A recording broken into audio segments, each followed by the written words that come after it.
ఒక వ్యక్తి చనిపోయాడు అని తెలిసిన మరుక్షణమే ఆ కంట్రీ మొత్తం కూడా ఒక వార్ జోన్ లాగా మారిపోయింది. Chaos and fear unleashed after the killing of El Mencho, Mexico's most wanted cartel boss. And today, Mexican security forces kept up their battle with cartel gunmen. These 73 people are dead in Mexico's attempt to capture notorious cartel kingpin El Mencho. The violent aftermath of his death. They include 25 Mexican National Guard members killed in 6 separate attacks. Highways అన్ని black అయిపోయాయి, airports lockdown చేశారు, international flights అన్ని కూడా cancel అయిపోయాయి. And Mexico roads మీద అసలు లిటరల్గా యుద్ధం జరుగుతుంది.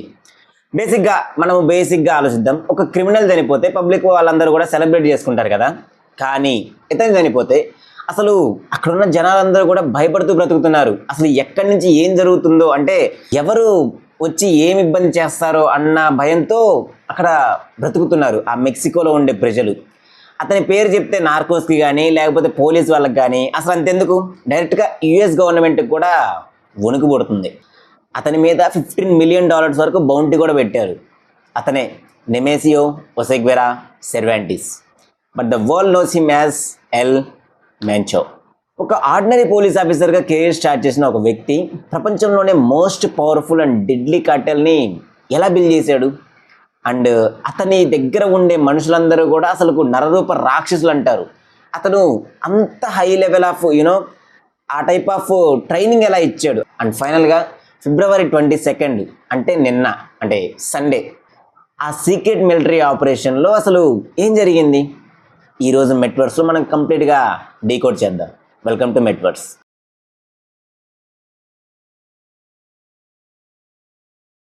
Now let us talk about the chapter number 1, the cop who became a monster. El Chapo ఈ పేరు మీలో చాలా మందికి తెలిసే ఉండొచ్చు. అంటే బేసిక్గా ఇతను 1980s టైం పీరియడ్లో ఒక డ్రగ్ లార్డ్ టైప్ అనమాట. సేమ్ ఇప్పుడు ఎల్ మెంచో ఏదైతే చేస్తున్నాడో అదే ఎల్ చాపో 1980s టైంలో అదే చేసేవాడు. కాకపోతే మనోడు కొంచెం హడావిడి అనమాట. అంటే ఈ సోషల్ మీడియాలో కానీ లేకపోతే ఇవన్నీ కూడా అంటే పబ్లిక్లో ఎక్కువగా కనిపించేవాడు. But he's not like that. El Mencho is not his type అనమాట. ఈ ఎల్ చాపో ప్రెజెంట్ అయితే జైల్లో ఉన్నాడు. సరే, మనం ఇతని గురించి తర్వాత మాట్లాడుకుందాం. ఈ ఎల్ మెంచో గురించి చూసుకుంటే మాత్రం అసలు he is very completely different breed. అసలు ఈ ఈవిల్ అంటారు చూసావా, ప్యూర్ ఈవిల్ అంటారు చూసారా, అలా ఉంటాడనమాట ఇతను. ఇతని స్టోరీ స్టార్ట్ అయింది మెక్సికోలోని ఒక చిన్న విలేజ్లో. పుట్టి పెరిగింది ఒక చిన్న అవకాడో ఫార్మింగ్, వాళ్ళ డాడీ వాళ్ళు అవకాడో ఫార్మింగ్ చేస్తూ ఉంటారు. ఆ ఫ్యామిలీలో పుట్టాడు. అండ్ 1980sలో యూఎస్కి ఇల్లీగల్గా మైగ్రేట్ అయ్యి చిన్న చిన్న డ్రగ్ డీలింగ్స్ అన్ని చేసుకుంటూ దొరికిపోయాడు. తర్వాత డిపోర్ట్ అయ్యి మెక్సికోకి వచ్చాక he joined the police force. And police యూనిఫామ్లో ఉండి సిస్టమ్ లూప్ హోల్స్ అన్ని కూడా క్లియర్గా స్టడీ చేశాడు. స్లోగా అక్కడ ఉన్న లోకల్ కార్టెల్స్కి ఇన్ఫర్మేషన్ పాస్ చేయడం స్టార్ట్ చేశాడు. కానీ అతనికి ఆ పవర్ సరిపోలేదో ఏమో, మరి అలా అనుకున్నాడేమో. He wanted to be the king. 2009కి he formed his own private army. దాని పేరే Jalisco new generation cartel, CJNG. ఇతని రూల్స్ అండ్ ఆపరేషన్స్ అన్నీ కూడా చాలా ఘోరంగా ఉంటాయి. అసలు వింటేనే భయంకరమైన, అంటే భయం పుట్టించే ఆ స్థాయిలో ఉంటాయి. CJNG అనేది జస్ట్ ఒక డ్రగ్ గ్యాంగ్ మాత్రమే కాదు, ఒక వెల్ ట్రైన్డ్ పార్లమెంటరీ ఆర్గనైజేషన్. వాళ్ళ దగ్గర ఉన్న వెపన్స్ చూస్తే అసలు నేషనల్ ఆర్మీ వాళ్ళు కూడా అసలు షాక్ అయిపోవాల్సిందే. రాకెట్ ప్రొపల్డ్ గ్రానైట్స్ కానీ లేకపోతే 50 క్యాలిబర్ స్నైపర్ రైఫిల్ కానీ లేకపోతే బాంబ్ డ్రాపింగ్ డ్రోన్స్ కానీ ఇలా ఇవన్నీ ఉంటాయి. అంటే లైక్ ఎలాగా కస్టమ్ బిల్ట్ ఆర్మర్డ్ ట్యాంక్స్ కానీ ఇవన్నీ కూడా చాలా అడ్వాన్స్డ్ లెవెల్లో ఉంటాయి ఇతని దగ్గర. ఇంకోటి ఏంటంటే ఈ ఎల్ మెంచో ప్రపంచంలో అసలు ఇంత క్రూయాలిటీ, అంటే ఇంత భయాన్ని క్రియేట్ చేయడానికి మెయిన్ రీజన్ ఏంటి అంటే అతని బ్రూటాలిటీ. అంటే అతను చేసే ప్రతి ఒక్క పని కూడా చాలా బ్రూటల్గా ఉంటుంది. అండ్ ఎనిమీస్ని చంపడం మాత్రమే కాకుండా అతను ఆ చంపిన వీడియోస్ ఉంటాయి కదా, అవన్నీ కూడా పబ్లిక్లో రిలీజ్ చేసేవాడు. ఇది ఒక సైకలాజికల్, అంటే ఆ భయాన్ని క్రియేట్ చేయడానికి అలా ప్లే చేసేవాడు. ఇంకా న్యూ రిక్రూటర్స్కి కార్టెల్కి ఎంట్రీ ఇవ్వాలి అంటే, వాళ్ళు జాయిన్ అవ్వాలి అంటే అసలు వాళ్ళు కెనబలిజం చేయాలి అని చెప్తారు. ఈ కెనబలిజం అంటే సేమ్ స్పీసీస్లో ఉండే థింగ్స్. అంటే ఇప్పుడు ఫర్ ఎగ్జాంపుల్ ఒక మనిషి ఇంకొక మనిషిని చంపడం కానీ లేకపోతే ఆ చంపిన తర్వాత అతని బాడీ పార్ట్స్ ఉంటాయి కదా, లైక్ బాడీ ఆర్గాన్స్ కానీ బాడీ పార్ట్స్ కానీ ఇవన్నీ కూడా తినేలాగా చేసేవాడు. ఈ లెవెల్లో క్రూయాలిటీని ట్రైన్ చేసేవాడు. ఇంత మాన్స్టర్ లాగా ఉన్నాడు కాబట్టి ఇతనికి ఎవరు కూడా ఎదురులే ధైర్యం చేయలేదు. And now let us talk about chapter number 2, the ghost of mountains. కొన్ని సంవత్సరాల్లోనే సీజేఎన్జే ఎంపైర్ మొత్తం కూడా కంప్లీట్గా ఎక్స్పాండ్ అయిపోయింది. అమెరికా స్ట్రీట్స్లో ఈ ఈ ఫెంటనిల్ కానీ లేకపోతే మెథాంఫెటామిన్ కానీ అంటే ఇవన్నీ కూడా సెడేటివ్ డ్రగ్స్ అనమాట. ఈ డ్రగ్స్ అన్నీ కూడా అసలు అంటే ఈ డ్రగ్స్లో మ్యాసివ్ పర్సంటేజ్ ఇతందే ఉండేది. అండ్ బిలియన్స్ ఆఫ్ డాలర్స్ కానీ వరల్డ్ వైడ్గా 100+ కంట్రీస్లో వాడి నెట్వర్క్ అతని నెట్వర్క్ కూడా స్ప్రెడ్ అయిపోయింది. And DEA drug enforcement administration వాళ్ళు ఇతన్ని నెంబర్ 1 ప్రియారిటీగా డిక్లేర్ చేసుకున్నారు. కానీ అతన్ని పట్టుకోవడం అనేది ఖచ్చితంగా ఇంపాసిబుల్. అతను కూడా చాలా క్లియర్గా ఉంటాడు అండ్ చాలా పగడ్బందీగా అంటే ఎక్కడికి వెళ్ళాలన్నా కానీ సరే ప్రతి ఒక్కటి కూడా చాలా పర్టికులర్గా ఉండేవాడు అనమాట. అంటే ఫర్ ఎగ్జాంపుల్ ఈ చాపోని చూసుకుంటే అంటే ఎల్ చాపోని చూసుకుంటే అతను లగ్జరీ పార్టీస్ కానీ లేకపోతే సోషల్ మీడియాలో కొంచెం హడావిడిగా ఉండేది.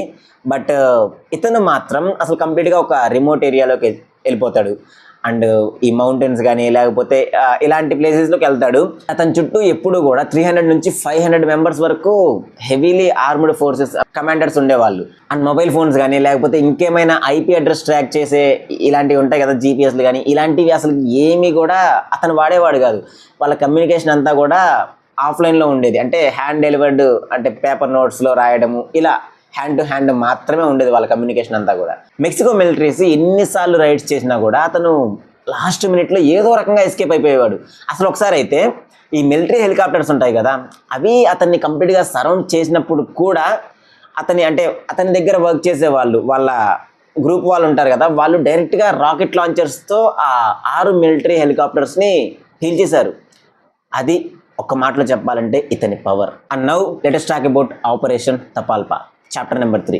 కానీ ఒకటి మాత్రం గట్టిగా చెప్పగలం, ఎంత పెద్ద ఎదవైనా లేకపోతే ఎంత పెద్ద క్రిమినల్ అయినా ఏదో ఒక రోజు చట్టానికి దొరకాల్సిందే. అంటే ఏదో ఒక రకంగా పట్టేసుకుంటారు. And the day has come.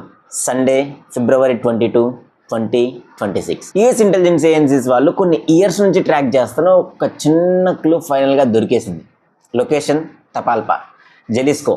ఇది ఒక highly fortified mountain region. Information పక్కా అని కన్ఫర్మ్ అయ్యాక Mexican special forces launched their most secretive and dangerous mission. Midnight time అయింది.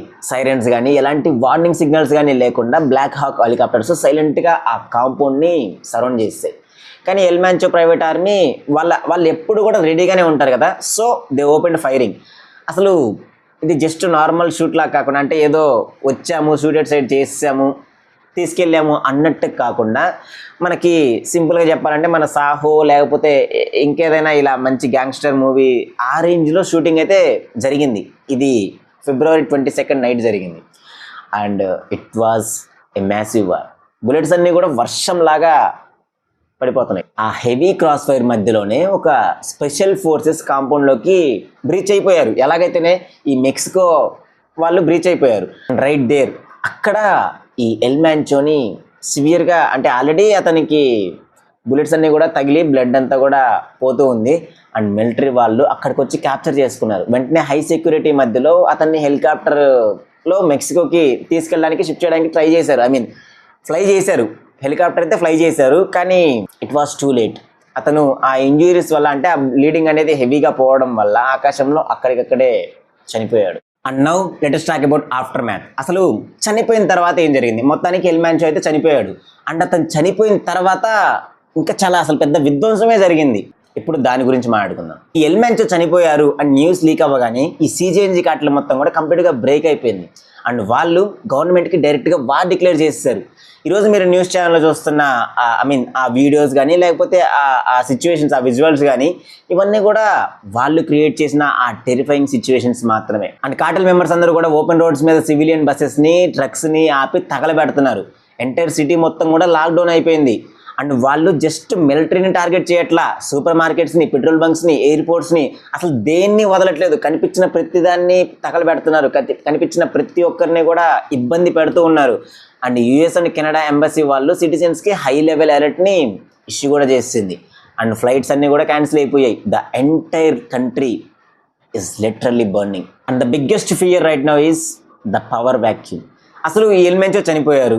అతను చనిపోయిన తర్వాత అతని పొజిషన్ ఎవరు ఆక్యుపై చేస్తారు అనేది ఈ కార్టెల్ లోపల ఆల్రెడీ అంటే ఇప్పుడు ఒకరు చనిపోతే ఏమంటారు మనకి సిండికేట్.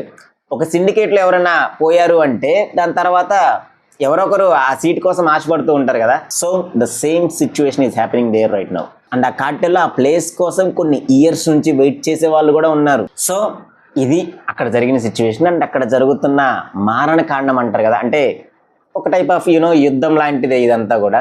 అంటే ఒక ప్రైవేట్ ఆర్మీ గవర్నమెంట్ మీద డైరెక్ట్గా రిటాలియేట్ అయ్యి వాళ్ళని ఇబ్బంది పెడుతుంది. ఇదంతా కూడా అక్కడ జరుగుతుంది ఇప్పుడు. అండ్ ఈ రోజుకైతే ఈ వీడియో ఇంతే మీకు క్లియర్గా ఎక్స్ప్లెయిన్ చేశాను అనుకుంటున్నాను. ఈ వీడియో మీకు వర్త్ అనిపిస్తే ఖచ్చితంగా ఒక లైక్ చేసి నాకు కొంచెం సపోర్ట్ ఇవ్వండి. అండ్ ఇంకో నలుగురికి కూడా షేర్ చేస్తే ఇంకా మరీ మంచిది. మీరు లైక్ చేస్తే అట్లీస్ట్ ఇంకో నలుగురికి అయితే రీచ్ అవుతుంది. And that's it for today. Thanks for watching. This is Naveen మెట్ల సైనింగ్ ఆఫ్. జై హింద్.